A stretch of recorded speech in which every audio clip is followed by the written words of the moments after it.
A booga booga booga. Greetings, folks. I'm gonna hang out for just a minute here and maybe let some people trickle in. Gonna mostly play Distant Worlds today, but I wanted to quickly show this off, and I'll repeat myself here in a couple minutes. So I'll kind of reintroduce this again when I get ramped up. Because I want to, try to make a decent YouTube intro. Not that I really care. But I found another ending in the Stanley Parable, and it was actually pretty damn funny, so I wanted to show that off briefly. And then we'll switch gears and go over to Distant Worlds again. Paid $60 for that game, I might as well use it, right? Excuse me. I don't know, maybe I should just start. I'm just going to start, because I want to get into Distant Worlds. But this ending was pretty funny. It's actually really easy to get to. It's probably one of the most accessible endings available. It just never occurred to me to push the button. Wow! Went from 6 to 9 viewers that quick. Giggity, giggity, giggity, goo. For those just joining, welcome. Going to be briefly playing the Stanley Parable here. This morning I was testing out some new encoding stuff. Apparently my video card can do video encoding. The current results are potato quality, but I'm working on that. The upshot is I might actually be able to get 1080p 60 frames per second encoding out of this monster of a video card, if I can get the settings right. Otherwise it really looks like shit. But anyway, enough of that babbling. I happened to come across another ending to the Stanley Parable this morning while I was testing things out, and it was pretty funny, so I thought I would share it with all of you. After I'm done with this ending, we will switch gears and head over to Distant Worlds. But in the meantime, let's do one more story for poor old Stanley here. Yeah, I guess it's using that encoder stuff is using AMD's video codec E something. I don't know. It's VCE. Stands for some magic acronym. Who knows? But the upshot is it can encode at 1080p 60 FPS with no CPU overhead at all. It's just neat. So that theoretically should speed up the This?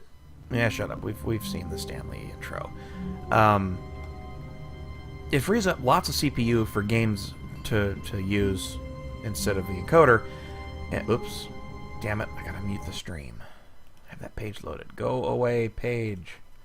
Hello, ATS. Welcome. Apologies for yet again my unpreparedness. Here we go. Anyway, so let's get this going again. Here we go. Anyway, yeah, it offloads all the encoding to the GPU, and it doesn't affect the game frame rates at all. It's amazing. All of his co-workers were gone.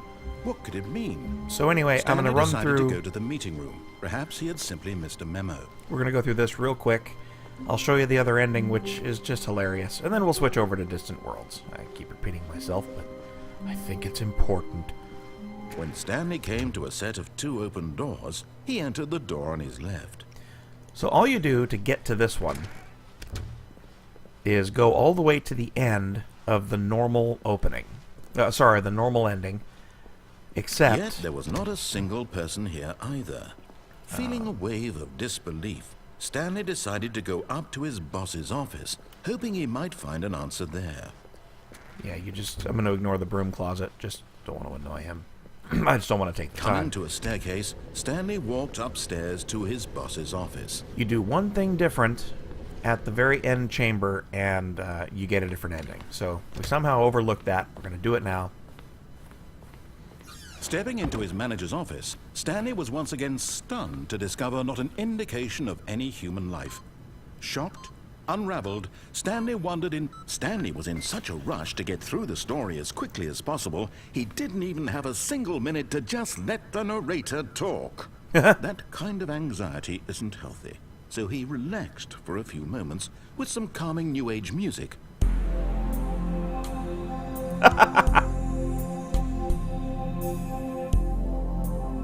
Awesome. This is new too. Feeling soothed and rejuvenated, Stanley calmly walked forward into the opened passageway.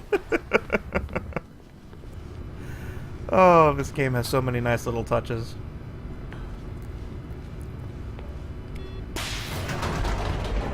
Finish in just over 4 minutes, huh?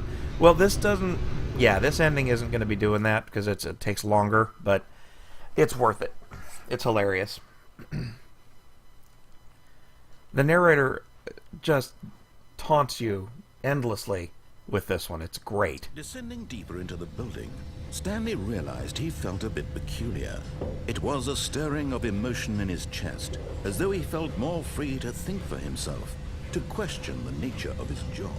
Why did he feel this now, when for years it had never occurred to him? This question would not go unanswered for long.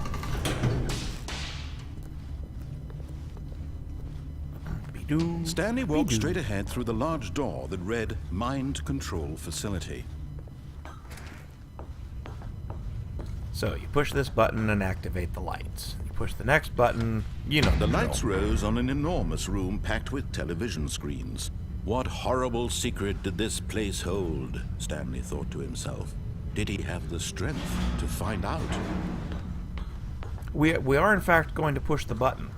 We're going to push a different button. Now the monitors jumped to life, their true nature revealed. Each bore the number of an employee in the building, Stanley's co-workers. The lives of so many individuals reduced to images on a screen, and Stanley, one of them, eternally monitored in this place where freedom meant nothing. And mash this button. This mind control facility, it was too horrible to believe. It couldn't be true. Had Stanley really been under someone's control all this time? Was this the only reason he was happy with his boring job? That his emotions had been manipulated to accept it blindly? No. He refused to believe it. One of the screens is red. He couldn't accept it. His own life in someone else's control? Never. It was unthinkable. Wasn't it? Was it even possible? Had he truly spent his entire life utterly blind to the world?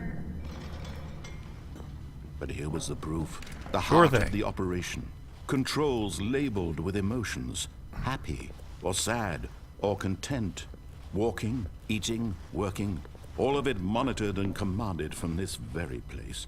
And as the cold reality of his past began to sink in, Stanley decided that this machinery would never again exert its terrible power over another human life.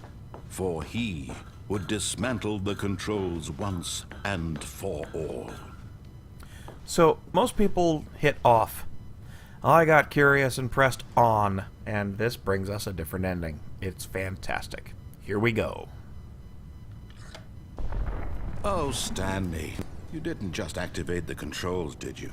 After they kept you enslaved all these years, you go and you try to take control of the machine for yourself. Is that what you wanted? Control? Oh, Stanley, I applaud your effort, I really do. But you need to understand, there's only so much that machine can do. You were supposed to let it go, turn the controls off, and leave. If you want to throw my story off track, you're going to have to do much better than that. I'm afraid you don't have nearly the power you think you do. For example, and I believe you'll find this pertinent, Stanley suddenly realized he had just initiated the network's emergency detonation system. In the event that this machine is activated without proper DNA identification, nuclear detonators are set to explode, eliminating the entire complex. Oops. How long until detonation then? Hey, Arctic. Let's say 2 minutes. Now this is making things a little more fun, shit. isn't it, Stanley? It's your time to shine. You are the star. It's your story now. Shape it to your heart's desires. Oh, this is much better than what I had in mind. What a shame we have so little time left to enjoy it. Mere moments until the bomb goes off. But what precious moments each one of them is. More time to talk about you, about me, where we're going, what all this means. I barely know where to start. What's that? You'd like to know where your co-workers are? A moment of solace before you're obliterated? All right, I'm in a good mood. You're gonna die anyway. I'll tell you exactly what happened to them. I erased them. I turned off the machine. I set you free. Of course, that was merely in this instance of the story. Sometimes when I tell it, I simply let you sit there in your office forever, pushing buttons endlessly and then dying alone. Other times, I let the office sink into the ground, swallowing everyone inside, or I let it burn to a crisp. I have to say this, though, this version of events has been rather amusing. Watching you try to make sense of everything and take back the control wrested away from you, it's quite rich. I almost hate to see it go. But I'm sure whatever I come up with on the next go-around will be even better. My goodness, only 34 seconds left. But I'm enjoying this so much. You know what? To hell with it. I'm going to put some extra time on the clock. Why not? These are precious additional seconds, Stanley. Time doesn't grow on trees. Oh dear me, what's the matter, Stanley? Is it that you have no idea where you're going or what you're supposed to be doing right now? Or did you just assume when you saw that timer that something in this room was capable of turning it off? I mean, look at you.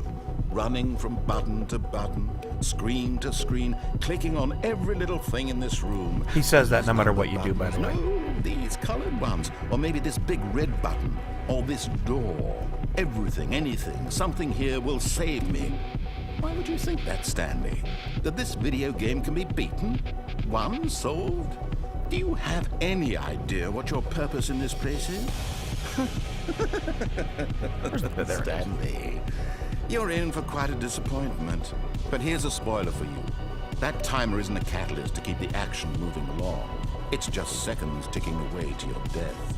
You're only still playing instead of watching a cutscene because I want to watch you for every moment that you're powerless. To see you made humble. This is not a challenge. It's a tragedy. You wanted to control this world, that's fine.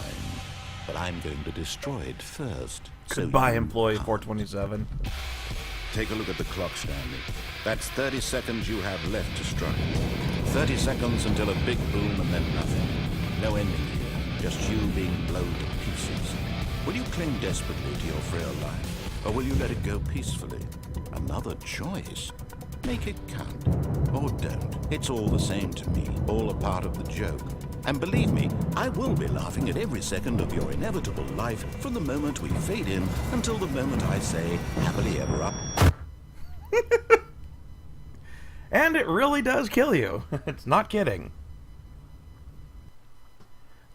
So, yeah, the narrator turns into a bit of a dick there.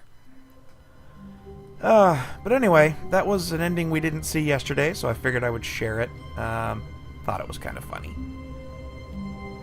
So, I'm going to switch gears now. We're going to crank up Distant Worlds. Oh, wait, phone's ringing. Hang on. Good morning. Thank you for contacting the Future Happiness Foundation. We are confirming your shipment of 1,000. This time I'm not going to push the button. 27 cardboard boxes to your place of work. Can you verify that this is correct?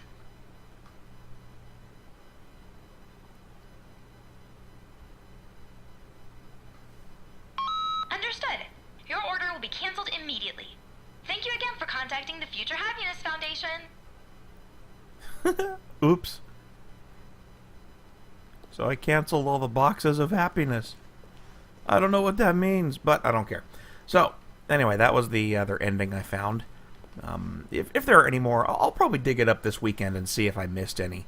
Because I just adore this game, and if there's any more stuff in it that we haven't seen, I certainly want to see it. And I will share it with all of you guys. Anyway, let's crank up Distant Worlds. I want to know why that button's red, though. Lit up. Okay, fine. I'll quit being distracted, I promise. So, let us quit. I do not have any interstitial stuff set up, so this is going to be boring for a minute, unless I do this.